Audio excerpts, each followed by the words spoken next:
بسم اللہ الرحمن الرحیم۔ السلام علیکم۔ اسلامی سال کا 8واں مہینہ شعبان المعظم نفلی روزوں اور عبادات کے لیے انتہائی فضیلت والا ہے۔ اس ماہ کی فضیلت کی وجہ سے یہ معلوم ہوتا ہے کہ اس مہینہ میں ماہ رمضان کے روزوں، تراویح اور دیگر عبادات کی تیاری کا موقع ملتا ہے۔ رمضان المبارک کے استقبال اور عبادت کی تیاری ہی کی وجہ سے حضرت محمد صلی اللہ علیہ وآلہ وسلم نے اس مہینے میں خصوصیت سے خیر و برکت کی دعا فرمائی ہے۔ حضرت انس رضی اللہ عنہ فرماتے ہیں کہ رسول اللہ صلی اللہ علیہ وآلہ وسلم یہ دعا فرمایا کرتے تھے: اے اللہ، ہمارے لیے رجب اور شعبان میں برکت عطا فرما اور ہمیں رمضان المبارک کے مہینے تک پہنچا۔ حضرت انس رضی اللہ عنہ بیان کرتے ہیں کہ رسول اللہ صلی اللہ علیہ وآلہ وسلم سے پوچھا گیا کہ رمضان کے بعد سب سے افضل روزہ کون سا ہے؟ آپ صلی اللہ علیہ وآلہ وسلم نے ارشاد فرمایا: شعبان کا۔ رمضان کی تعظیم کے لیے حضرت عائشہ صدیقہ رضی اللہ عنہا فرماتی ہیں: میں نے نہیں دیکھا کہ آپ صلی اللہ علیہ وآلہ وسلم کسی مہینے میں شعبان سے زیادہ نفلی روزے رکھتے ہوں۔ اس کے ساتھ ساتھ حضرت ابو ہریرہ رضی اللہ عنہ سے روایت ہے کہ رسول اللہ صلی اللہ علیہ وآلہ وسلم نے ارشاد فرمایا، یعنی جب آدھا شعبان باقی رہ جائے تو روزے مت رکھو۔ علماء کرام نے اس کا مطلب یہ بیان کیا ہے کہ اس حدیث شریف میں ممانعت ان لوگوں کے لیے ہے جن کو روزہ کمزور کرتا ہے۔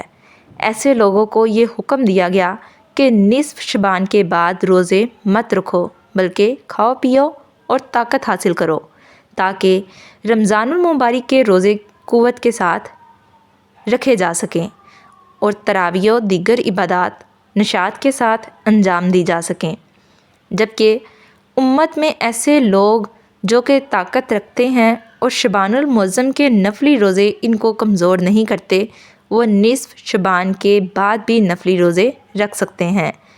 حکیم الامت حضرت مولانا محمد اشرف علی تھانوی رحمۃ اللہ فرماتے ہیں: میرا ذوق یہ کہتا ہے کہ رمضان المبارک میں شب کو جو جاگنا ہوگا، شعبان المعظم کی شبوں میں جاگنا اس کا نمونہ ہے، اور شعبان المعظم کے نفلی روزے رمضان المبارک کے فرض روزوں کا نمونہ اور عادی بنانا ہے، اور آدھے شعبان کے بعد روزوں سے جو منع فرمایا گیا ہے یہ در حقیقت رمضان المبارک کی تیاری کے لیے فرمایا گیا ہے، یعنی کھاؤ پیو اور رمضان کے لیے تیار ہو جاؤ اور یہ امید رکھو کہ روزے آسان ہو جائیں گے۔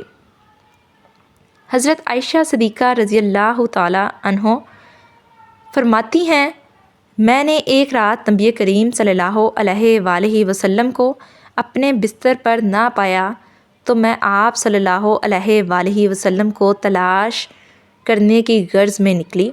میں نے دیکھا کہ آپ صلی اللہ علیہ وآلہ وسلم مدینہ طیبہ کے قبرستان بقیع میں ہیں۔ آپ صلی اللہ علیہ وآلہ وسلم نے مجھے دیکھ کر ارشاد فرمایا: کیا تو یہ اندیشہ رکھتی ہے کہ اللہ اور اس کا رسول تیرے ساتھ ناانصافی کرے گا، یعنی تیری باری میں کسی دوسری بیوی کے پاس چلا جائے گا؟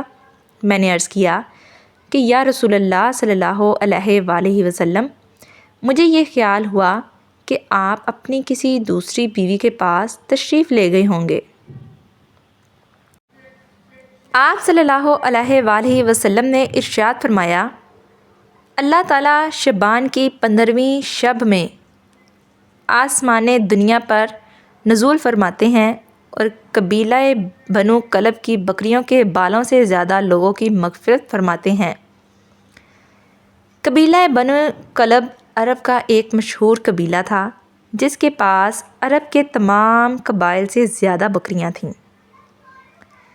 احادیث مبارکہ کے مطابق چونکہ اس رات میں بے شمار گناہ گاروں کی مغفرت اور مجرموں کی بخشش ہوتی ہے اور عذاب جہنم سے چھٹکارا اور نجات ملتی ہے، اس لیے عرف میں اس رات کا نام شب برات مشہور ہو گیا۔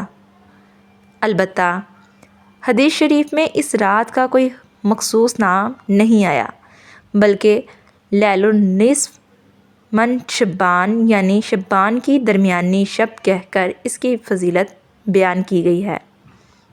ان حضرت صلی اللہ علیہ وآلہ وسلم نے شعبان کے مہینے کی آخری تاریخ میں خطبہ دیا اور فرمایا، اے لوگو، تم پر ایک عظمت و برکت والا مہینہ سایہ فگن ہونے والا ہے۔